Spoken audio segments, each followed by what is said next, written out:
Weekly Intelligence Report number 3. The president's prolonged stay in Mombasa has raised many questions amongst those who are alert and keen on the events unfolding in our country, Kenya.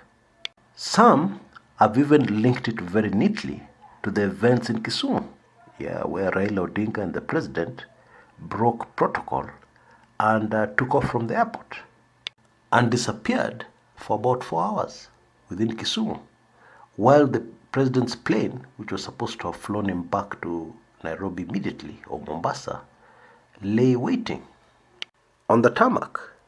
Now, some people have suggested that actually Raila Odinga was saving the president from some kind of attempt on his life. Now, following security protocols the world over, this cannot be true. It is not true. And it can never be true that actually there was an attempt, an assassination attempt, when the president visited Kisumu. Why? It's actually very simple. When you hear that the person you're protecting is under some sort of danger, the last thing you'll do is to get him out of the place in 2 unmarked vehicles with limited security. Doesn't make sense. The thing to do is to isolate the person you're protecting from anybody else, because now you don't trust anybody.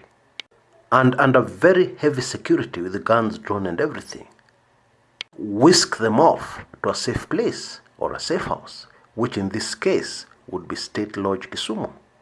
You don't, under any circumstances, drive them away in 2 unmarked vehicles with limited security. That doesn't make sense.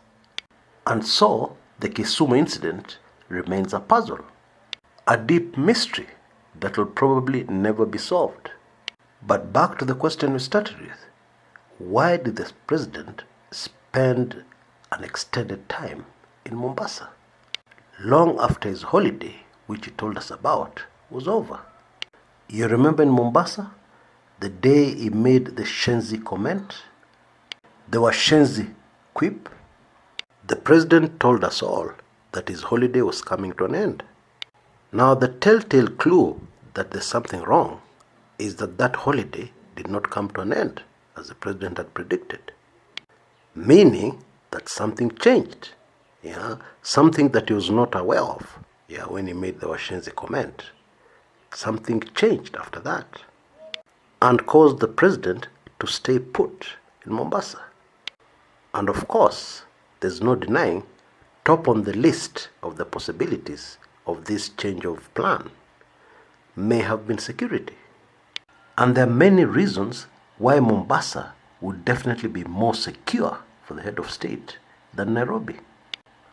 Top on the list would be the fact that any plot would bear in mind that the president spends most of his time, a vast majority of his time, in Nairobi. And so, a change of plan would obviously frustrate any threat. Now, multiple prophecies from serious men of God I trust indicate that there could be an assassination attempt on a very important Kenyan. Recently, very recently, a Zimbabwean man of God asked people to pray, people in Zimbabwe and all people who follow him, to pray against an assassination attempt or an assassination cloud hanging over Kenya. And this Zimbabwean man said that when this assassination takes place, it will trigger very serious civil unrest. And he asked people to pray so that this cloud of assassination passes over Kenya. It does not happen. Meaning that prayer can avert it. It is not something that will definitely happen.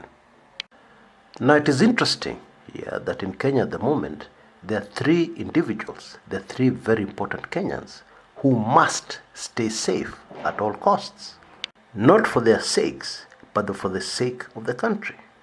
Because it should be obvious that if anything happened, God forbid, to Deputy President William Samoei Ruto, there would be very serious trouble in Kenya. That should be obvious. Mainly because his supporters would never believe that his political enemies were not involved. That would be impossible for his supporters to believe. Meaning that even if a third party, somebody else, played mischief, it would be impossible for his supporters to believe, even if you arrested the said person with evidence. With the other two individuals, His Excellency Raila Odinga and His Excellency President Uhuru Kenyatta, if anything, God forbid, happened to either of the two individuals, it would mean the end of the handshake. And again, that would almost certainly cause very serious civil unrest in our country. And so it is a matter of national security, high priority national security, that these three individuals remain safe and sound. Even if one of them got sick, God forbid, and succumbed to natural causes, nobody would believe that those causes are natural.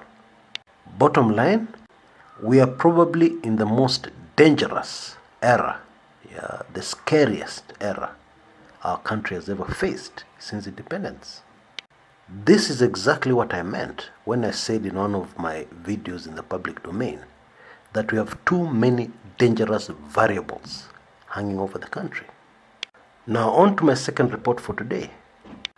After the initial rumors, which most of us had, about Bwana Kori, the man accused of murdering his wife alongside his girlfriend Mpango wa Kando. After the initial rumors that Bwana Kori was actually a highway robber, I have been able to confirm from one independent source that this information is correct. In other words, he made his huge fortune from robbing trucks along the Nakuru-Eldoret highway. And one of his accomplices was his now dead wife, Mary Kamangara. Which means there was no way Bwana Kori was going to get rid of Kamangara without risking his past being revealed to the authorities. I've also received information that Bwana Kori could have been a police informer. Police informers have access to inside information within the police. Sometimes they even have radio calls. Radio calls are conversations, security conversations amongst policemen countrywide. And this could explain the reason why he was one of the first people at the scene where his wife's body was recovered. Indeed, that is where he was arrested. And when Directorate of Criminal Investigations officers asked him what he was doing there, he responded that he had seen the information on social media, which is highly unlikely, taking into consideration that at the time the police were recovering the body, that information was not on social media. Not yet. We'll see you in the next security briefing. Thank you.